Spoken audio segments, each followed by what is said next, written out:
Selamat sore. Kami dari Pusat Kebudayaan Rusia di Jakarta. Kami akan mewawancari salah satu kandidat penerima beasiswa tahun 2020 ini.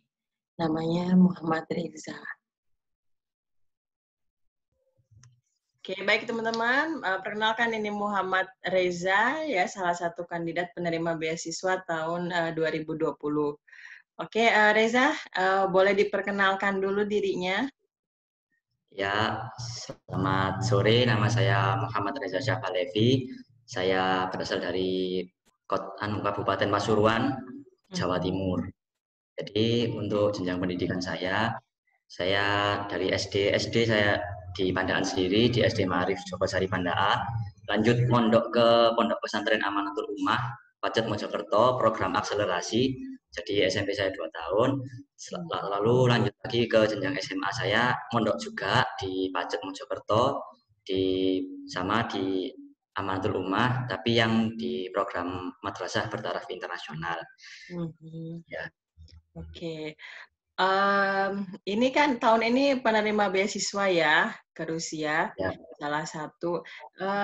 Kenapa sih milih Rusia untuk pendidikan kuliahnya?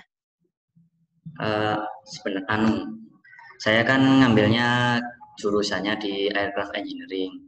Jangan menurut penelitian saya lihat-lihat di Rusia itu aircraft engineering-nya itu bagus, Bu. Soalnya terbukti kan dari produk-produk pesawatnya di Rusia itu banyak seperti Antonov, Tupolev, dan yang lain-lain itu.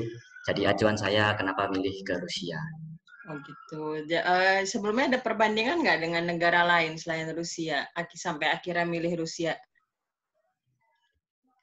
Untuk perbandingan, ya kalau dilihat dari sejarahnya Indonesia kan ada Pak Habibie yang kuliahnya di Jerman, Bu ya.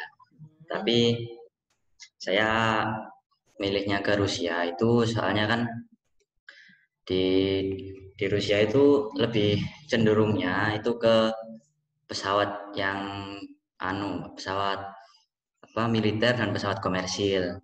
Ya, jadi saya itu inginnya ke situ. Jadi saya ingin menjadi teknisinya yang mengurusi di bidang mesin pesawat komersil dan juga pesawat tempurnya Indonesia. Oh, jadi milih jurusannya itu teknisi pesawat terbang ya? Ya, iya. Oh, oke. Ngomong-ngomong ini anak keberapa dari berapa bersaudara, Reza? Saya anak satu-satunya, Ibu. Oh, anak satu-satunya. Oke. Terus reaksi orang tua gimana? Apalagi anak satu-satunya harus kuliah jauh gitu kan? Iya, jadi sebenarnya sih ibu pertama dulu itu sempat berat juga ngelepas saya. Apalagi saya dulu mulai sehabis lulus SD udah lepas dari orang tua saya, dari itu langsung mondok kan ke Mojokerto. Jadi kan kayak Sudah nggak lepas. punya waktu lebih banyak gitu kumpul sama keluarga. Tetapi ayah saya itu waktu itu pernah bilang, uh, ayah saya itu berkata, saya itu lebih tega ngelepas anak untuk merantau mencari ilmu daripada melihat anak nggak sukses untuk kedepannya. Jadi ayah itu lebih milih mending nggak enak dari sekarang daripada nggak enak nanti waktu udah besar gitu. Oke, ya yang penting di sana nanti kalau sudah tiba ya benar-benar tekadnya buat kuliah ya. Jadi Ya. serius, tidak main-main gitu. Oke, terus apa yang Reza ketahui tentang Rusia? Sudah searching mungkin kampusnya yang dipilih atau mungkin kotanya sudah ada bayangan belum? Sudah, alhamdulillah saya masuknya ke Moscow Aviation Institute, yang mana itu di Moskow.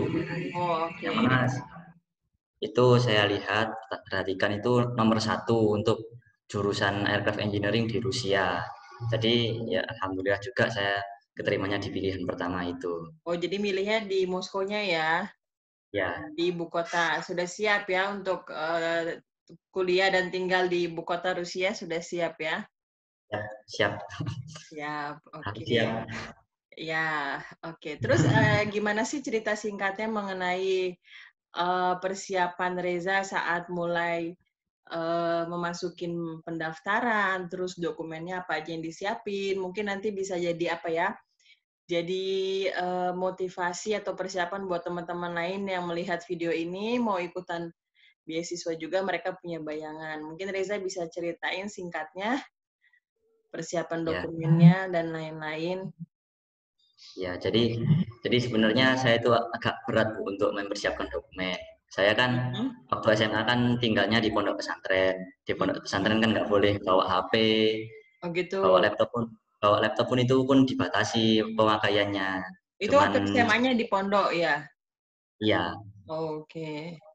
jadi cuman jam 3 sore sampai jam 4 sore itu saja kan pemakaiannya, nggak boleh lebih. Oh, oke. Ya, Jadi itu gimana itu, siasat untuk menyiapkan dokumen-dokumennya gitu gimana ceritanya? jadi waktu itu kan waktu saya mengetahui butuh ini, butuh itu saya langsung bilang ke kepala sekolah saya, ke Mhm. koordinatornya itu langsung bilang begini. Ya alhamdulillah sama beliaunya kami dikasih keringanan gitu buat diperbolehkan pulang mengurusi dokumen-dokumennya tersebut. Ya Mhm. akhirnya saya bisa pulang, terus habis itu ngurus paspor, medical check up, gitu. SKCK juga.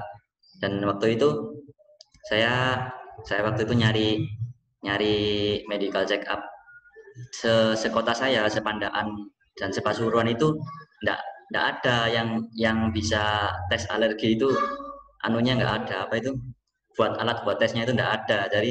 Jadi saya Oh. sekalian ngurus SKCK ke Polda, saya sekalian mampir ke rumah sakit Surabaya, Dokter Sutomo di Surabaya itu Mhm. buat tanya-tanya dulu, tanya-tanya gimana bisa apa enggak, tesnya ini, dan ternyata waktu itu anu kan sebelumnya itu saya sudah pernah tes rongsen toraks itu, Mhm. sekitar 3 bulan sebelum itu saya pernah tes toraks tersebut. Nah setelah konsultasi ke rumah sakit Dokter Sutomo, untuk tes toraks lagi itu harus ada jangka waktu selama 6 bulan gitu. Harus jangka waktu selama 6 bulan. Jadi waktu itu saya masih nggak bisa untuk toraks rongsen dada. Waktu itu juga harus nunggu 3 bulan lagi. Itu waduh, saya was-was, terus saya tanya lagi, gimana dok kalau misalkan pakai tes toraks yang dulu gitu? Nggak bisa mas, harus pakai tes toraks dari sini gitu. Waduh, saya Mhm. langsung bingung itu. Jadi waktu itu dalam waktu 2 hari saya cari-cari lagi, dan alhamdulillah saya punya, kata teman itu di Malang ada itu itu medical check up yang bisa pakai toraks rongsen saya yang kemarin itu dulu, itu bisa ada di Malang. Jadi waktu Oke. itu saya dalam waktu 2 hari itu bolak-balik Pasuruan, Surabaya sama Malang. Oke, perjuangan berat ya, tapi demi masa Iya, depan ya, dan iya, alhamdulillah memang terpilih ya. Oke, iya, alhamdulillah. ngomong-ngomong panjang lebar, sebelumnya Reza tahu beasiswa Rusia dari mana? Dari kakak kelas saya, Bu. Kan kakak kelas saya itu juga award di beasiswa ini juga. Begitu. Itu dia angkatan berapa kakak kelasnya? Angkatan ang- angkatan kemarin 2019 sama angkatan 2018 juga ada. Oh, berarti sudah dua ini ya, dua angkatan yang dapat Ya, beasiswa dari PKR ya, dari Pusat Kebudayaan iya. Rusia. Oke, terus udah komunikasi sama mereka, mereka di kota mana?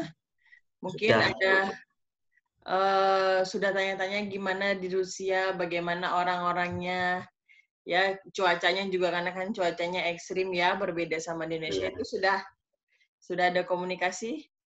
Iya, sudah, alhamdulillah. Sudah. Oke, berarti udah tahu lah ya nanti situasinya di Rusia bagaimana, karena eh, banyak yang berpikir enak gitu nyampe sana, ternyata Iya.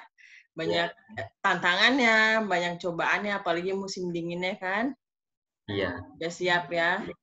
Siap. Sudah. Sudah Sudah siap. siap. Oke, mungkin Reza ada nggak yang mau disampaikan buat teman-teman yang lain di luar sana tentang beasiswa ke Rusia, atau eh, ya himbauan dari Reza sendiri boleh kalau ada. Ya, jadi pesan dari saya agar jangan malas untuk mencari informasi. Karena sebenarnya informasi itu tidak datang dari satu sumber, bisa saja dari informasi yang sepele itu nanti akan membawa dampak yang besar untuk kedepannya.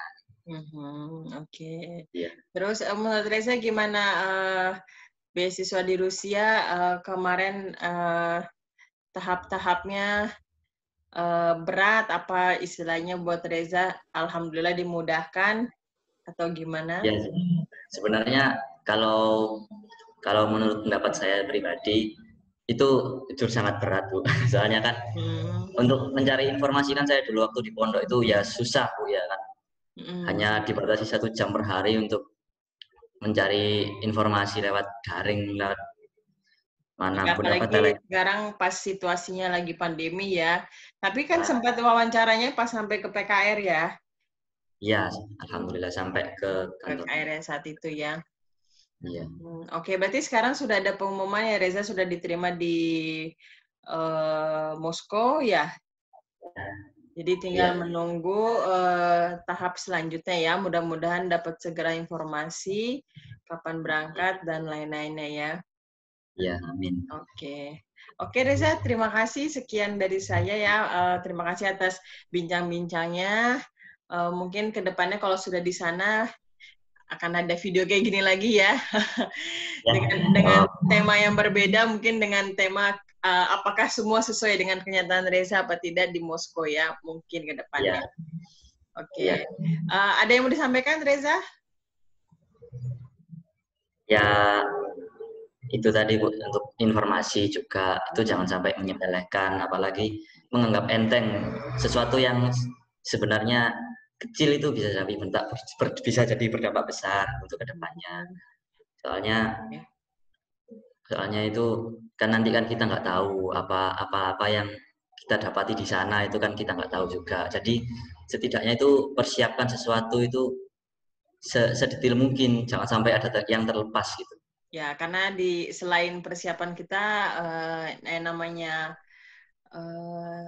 pemilihan seperti ini semua juga rezeki-rezekian ya, kita nggak bisa maksain. Oke, хорошо. Terus untuk PKR sendiri ada nggak sepatah dua kata mungkin mau disampaikan kepada Pusat Kebudayaan Rusia di Jakarta? Ya, terima kasih untuk Pusat Kebudayaan Rusia karena telah memberikan saya kesempatan untuk melanjutkan studi ke Rusia, sehingga nanti ke depannya harapan saya mengembangkan Indonesia menjadi yang lebih baik lagi dengan ilmu yang setelah didapatkan di Rusia. Oke, хорошо. Mungkin dalam bahasa Rusia sedikit kata perpisahan yang sudah dipelajari, yang sudah diketahui. Ya, sedikit aja. Apa ya? Mungkin terima kasih atau sampai jumpa. Terima kasih dan sampai jumpa sedikit banyaknya yuk. Spasiba balsoi. Ya. Sampai jumpa. До свидания. До свидания. Хорошо. Spasiba большое ya Reza ya atas waktunya. Jangan kapok. Semoga sukses nanti ke depannya, lancar-lancar sampai berangkat, sampai selesai bahkan ya 5 tahun di Rusia. Oke, terima kasih banyak ya Reza ya. Ya Bu, sama-sama. Ya, saya